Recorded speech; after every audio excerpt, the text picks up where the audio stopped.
Reaksyon ng mga MC sa pasabog ng XB. Looney bumilib sa tugmaan ni Katana at Jonah sinabi ang plano sa isa buhay. So tara. Matapos nga ang 2 taon, simula ng huling upload ng X-Battalion sa kanilang YouTube channel, kahapon nga Friday, April 11, 2025, kinawindang ng mga fans ang sunod-sunod na pag-upload nito sa kanilang YouTube channel. At take note, hindi lang basta ito music dahil kompleto sa recados na ito. Music video na ito agad-agad. Una nga nilang in-upload ay Pan.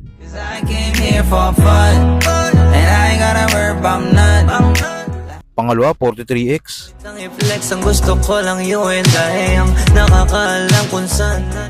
Pangatlo, For Me.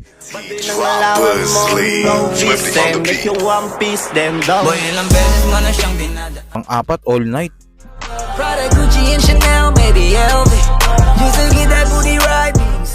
Pang-lima, Hamig. Yung mga mabababaw wag lalapit.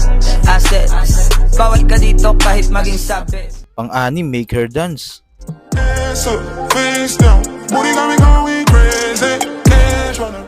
At panghuli ay Legacy.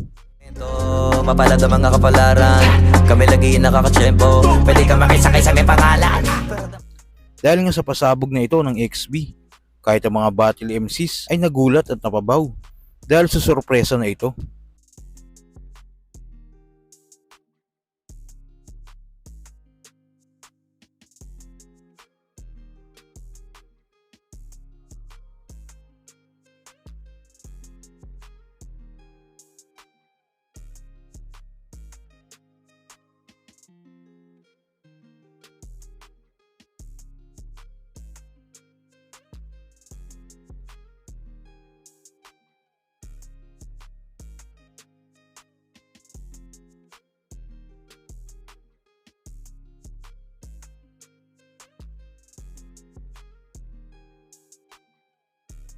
Sa kabilang balita naman, nireview nga ni Looney sa kanyang Break It Down ang labang Katana vs Manda Baliw. At ayon nga sa hari ng tugma, ay unang beses niyang mapapanood si Katana. At hindi nga tayo nagkamali, pinabilib nga ni Katana si Looney, lalo kung paano ito tumugma. Tig-isa sa likod at harapan. Kinagkasya yung 5 sa motorsiklo, wala bang palakpakan dyan? Galing.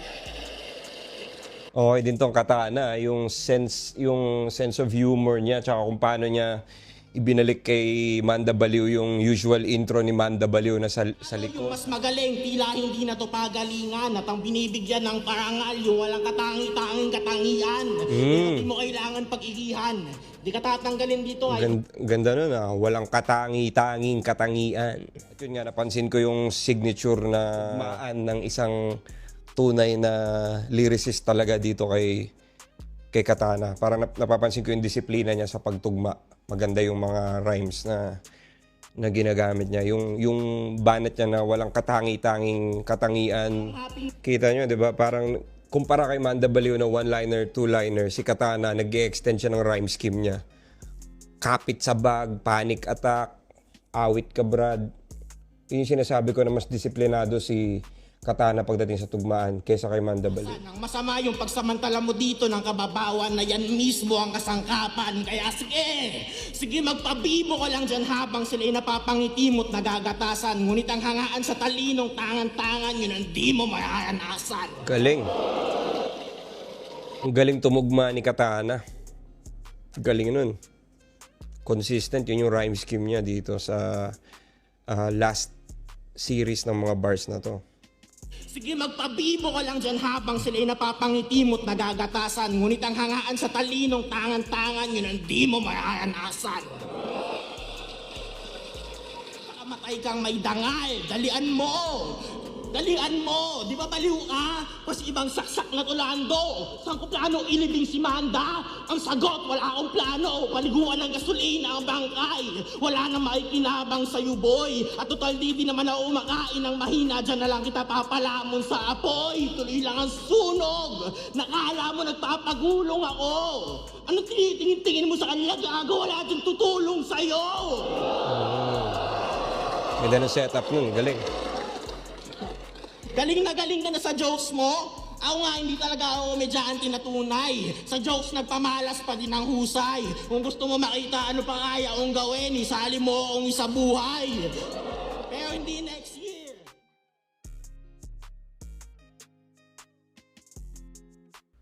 At sa uling balita, sa April 26 na nga, ang unang round ng Isa Buhay at talagang nakaka-excite na ito dahil siguradong mag-aapoy na naman ang Metron 10. Isa nga sa yamado sa tournament na ito ay si Jonas dahil matagal na nga walang talo si Jonas at sobrang lakas niya ngayon. Kaya rooting talaga ang mga fans na makarating sa final si Jonas.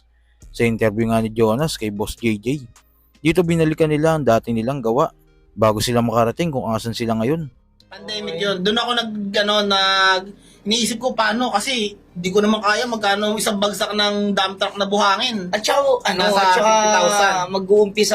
mag-uumpisa ka sa business na hindi mo naman, syempre, katulad ko, ang binibusiness ko damit. Oo. Baga parang yun ako eh. Oo. Baga, yun yung alam kong komportable Oo. ako. Pero kasi sa bagay, may alam ka na rin nun eh, no? Baga, yun. At sa pagtatapos ka ng interview, dito ay tinanong ni Boss JJ si Jonas kung anong plano nito sa Isa Buhay tournament at sa kanyang musika. Plano mo ngayon sa sa Isa Buhay, 'di ba? Sumali ka na Isa Buhay. Sa buhay. Anong plano mo ngayon diyan sa mo? Tingin mo? Sa totoo lang, hindi talaga ako ready talaga mag-isa buhay. Hindi na ako ready. Pero yun nga, syempre, tayo ni Arik na, at saka inano ko rin na makabawi dun sa mga panahon na hindi ako nakakabattle sa flip top. Pero, alam mo yun, parang hindi talaga yung, alam mo may style ko, hindi siya pang isa buhay eh. Parang Pero kaya mo. entertaining lang eh. Kaya mo Hindi naman makipagsabayan. sa hindi kaya or kaya, parang wala talaga sa isip ko na magkampiyon. Hindi na ako magkakampiyon eh. Parang wala, bagay ba sa'yo magano? Kumbaga parang ganun. Ang plano ko lang ngayong sinalang ako sa Isa Buhay, gagawin ko pa rin yung mga ginagawa ko dati, gagawin ko yung gusto ko. Walang magbabagong dahil lang sa Isa Buhay. Gagawin ko pa rin. Kung manalo, di salamat. Pag nag-champion, salamat. Pag hindi, okay lang. Mahirap kasi yung sali ako dito kasi para mag-champion ako. Hindi siya ganun. Yun lang. Dahil napag-usapan na yung music, no, sa mga hindi pa nakakaalam na gumawa na pala kami ng isang kanta ulit, Anak ng Madre, baka di nyo pa naiispatan. Yun, ispatan nyo na sa Na-upload YouTube. lang kanina. Sa YouTube tsaka sa Spotify. Yosit Alak. Yun, ngayon tututo kami pare sa Ah. music sa ngayong Anak ng Madre. Tututukan namin na makapaglabas kami sa isang buwan ng mga 4 or 5. Sagad na yung 6 sa isang buwan. At yun, maglalabas kami ng mixtape, album. Kasi 10 taong kaming nawala eh. 10 taon, testing no? ulit namin. No? Babawiin nyo ngayon yung Oo. 10 taon na pagkawala nyo. Kami, makabalik-balik man lang kami dun sa prime namin na hindi man sikat, at least po